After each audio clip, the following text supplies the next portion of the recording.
Hello friends, எல்லோரும் எப்படி இருக்கீங்க? இந்த வீடியோவில் வந்து சண்டே வெளியில் போயிருந்தோம் ஃபேமிலியோடு.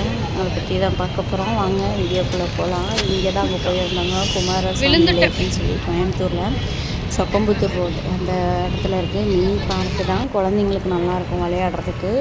பெரியவங்களும் வந்து நல்லா இங்கே என்ஜாய் பண்ணிட்டு போகலாம். இங்கே மெயின் ஸ்பெஷலே வந்து அந்த லேக் தாங்க.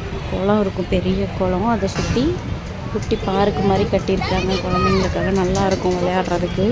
பெரியவங்களும் நல்லா ஸ்ட்ரெஸ் ரிலீஸ் பண்ணிட்டு போல நல்லாயிருக்கும். ப்ளேஸ் நல்லா மனசுக்கு வந்து பாசிட்டிவ் எனர்ஜி கொடுக்குற மாதிரி இருக்கும். பாப்பா பாருங்கள் தூரி ஆடிட்டுருக்கிற குழந்தைங்க எல்லாம் பாருங்கள் எப்படி தூரி ஆடுறாங்க. நல்லாயிருக்கும். பெரியவங்களும் நல்லா என்ஜாய் பண்ணுவாங்க. இங்கே முக்கியமாக பார்த்திங்கன்னா லேடிஸ் தான் குரூப்பாக வருவாங்க. எல்லோரும் இங்கே வந்து நல்லா சந்தோஷமாக இருந்துட்டு போவாங்க. நல்ல ஒரு இடம். மைண்டுக்கு வந்து ஒரு பாசிட்டிவ் எனர்ஜி கொடுக்கும். இங்கே வந்தால் ஸ்ட்ரெஸ் ரிலீஸ் ஆகும். எனக்கு ஏதாவது மைண்ட் அப்செட்டாக இருந்ததுன்னா இங்கே வருவேன். வந்து கொஞ்சம் நேரம் அந்த பார்க்கு லேக் பார்ப்பேன். பார்த்துட்டு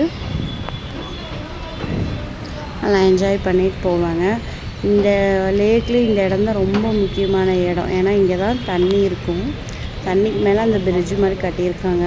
நல்லாயிருக்கும். அந்த லொக்கேஷனே பார்க்குறதுக்கு நல்லாயிருக்கும். இங்கே நிறைய பேர் வந்து செல்ஃபி எடுத்துக்குவாங்க, வீடியோஸ் நிறைய எடுப்பாங்க. பாருங்கள், அந்த இடம் ஃபுல்லாக வந்து தண்ணி தான். தண்ணி மேலே எல்லாம் அந்த க்ரீன் கலர் லீவ்ஸு இலையெல்லாம் இருக்கும். சூப்பராக இருக்கும். பகலில் வந்தால் இன்னும் நல்லாயிருக்கும் பார்க்குறதுக்கு. நைட் டைமும் நல்லாயிருக்கும். பட் ஆனால் தண்ணி உங்களுக்கு தெரியல. பாருங்கள், நல்லாயிருக்கும். அந்த சிட்டி ஃபுல்லாக தெரியுது. பாருங்கள், இலையெல்லாம் தெரியுது. அப்புறம் பாருங்கள், பொட்டேட்டோ ரோல் வந்து வாங்கிட்டு வந்து கொடுத்தாங்க. மயோனஸ் எல்லாம் ஊற்றி கொடுத்தாங்க. சூப்பராக இருந்தது. சரி, இப்போல்லாம் ஃபெஸ்டிவல்னால இந்த ஸ்நாக்ஸ் தான் ஃபஸ்ட்டு ப்ளேஸில் இருக்குது. இது எப்படி இருக்குது நம்மளும் டேஸ்ட் பண்ணி பார்க்கலான்னு பார்த்தா உண்மையிலே நல்லா இருக்குங்க. வேறு லெவல் டேஸ்ட்டு. நல்லாயிருக்கும். உண்மையிலே சாப்பிட்றதுக்கு நல்லா. இதுக்கு அவ்வளோ க்யூ. இது வாங்குறதுக்கு அரை மணி நேரம் ஆச்சுங்க. அரை மணி நேரம் போனவருக்கு அரை மணி நேரம் கழித்து இதை வாங்கிட்டு வந்தார். நான் கொடுத்தப்போ பாப்பா சாப்பிடல.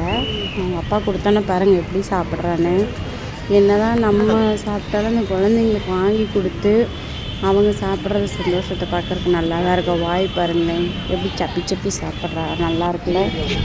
அவ்வளோதான், டைம் ஆயிடுச்சு. செக்யூரிட்டி வேறு கிளம்புங்கன்னு சொன்னாங்க. சரி, போகிற நேரத்தில் எங்கள் வீட்டுக்காரர் என்னையும் ஒரு வீடியோ எடுக்க சொன்னாருன்னு அவரையும் ஒரு வீடியோ எடுத்தாச்சு.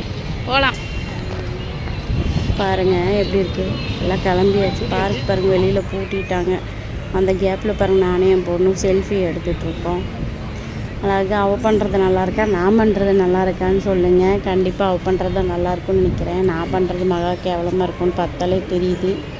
இருந்தாலும் பரவாயில்ல, இருக்கட்டும்.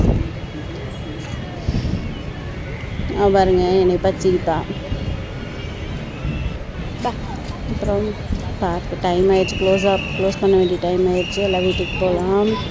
இங்கே ஒரு முன்னாடி என்ட்ரன்ஸில் ஒரு பொம்மை இருக்குங்க. இதுக்கிட்ட ஃபோட்டோ எடுக்கிறதுக்கு அவ்வளோ டிமாண்டு. கூட்டமாக வந்து இதுக்கிட்ட ஃபோட்டோ எடுக்கிறதுக்கு தான், இந்த சிலைக்கிட்ட ஃபோட்டோ எடுக்கிறதுக்கு தான் வந்து எல்லாருமே வந்து ரொம்ப இது பண்ணுவாங்க. ஸ்டேட்டஸ் வைப்பாங்க, டிபியில் வச்சுக்குவாங்க அந்த ஃபோட்டோவை. கேட்டு பாருங்கள், ஃப்ரண்ட் கேட் பூட்டி வச்சு என்ன பண்ணுறதுன்னு தெரியல எங்களுக்கு. சரி, பேக் சைடில் ஒரு கேட் இருக்காது. வழியாக வந்து வெளியில் வந்தாச்சு. பாருங்கள், இதான் வெளியில் வியூ எப்படி இருக்குன்னு பாருங்கள். எங்கள் ஊர் நல்லா இருக்கான்னு பாருங்கள். மெயின் ரோட்டில் இருக்குது பாருங்கள். பாய், நெக்ஸ்ட் வீடியோவில் பார்க்கலாம். பாய்.